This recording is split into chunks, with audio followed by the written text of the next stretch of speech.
Hindi pumayag si Sonia Cristobal na sasama si Charlene kay Raymond sa Cebu sa gaganaping meeting sa isang investor. Pero mabilis ang tinapos ni Charlene ang trabaho sa opisina at humabol sa airport para makasabay dito sa kay Raymond. At nadatnan si Divina na nakasubsob sa dibdib ng asawa na nangangailangan kunwari ng comfort at hindi pa rin matanggap ang pagkawala ni Johnny. At niyaya si Raymond na samahan siya sa pamamasyal sa Cebu dahil mag-isa na lamang siya sa buhay.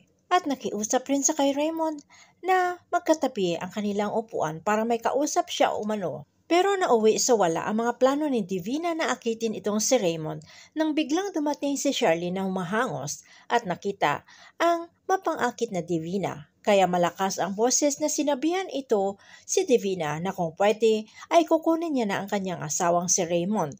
Nagkunwari si Divina at hindi nagpahalata na sa pagkadismaya nito, lalo nang pinapaalis siya ni Charlene. Pero kunwari nang kinuha niya ang luggage ay sadyang tinamaan nito ang paa ni Charlene at nagkaroon ng argumento. At bago tumalikod itong si Divina ay sabay hampas ng dulo ng scarf niya dito sa kay Charlene. Uminit lalo ang ulo ni Charlene at di nakapagpigil at hinila ang scarf dahilan na muntikan ng masakal itong si Divina.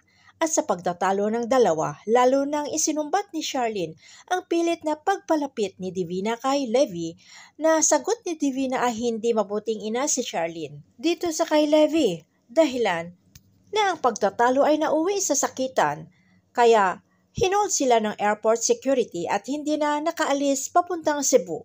Lalong sinisisi ni Sonia si Charlene habang si Divina ay sa pamamagitan ni Levi ay nalaman ang bawat galaw ng mga Cristobal. Pati na ang ka-business meeting ni Sonia ay kunwari hindi nito sinasadyang narinig.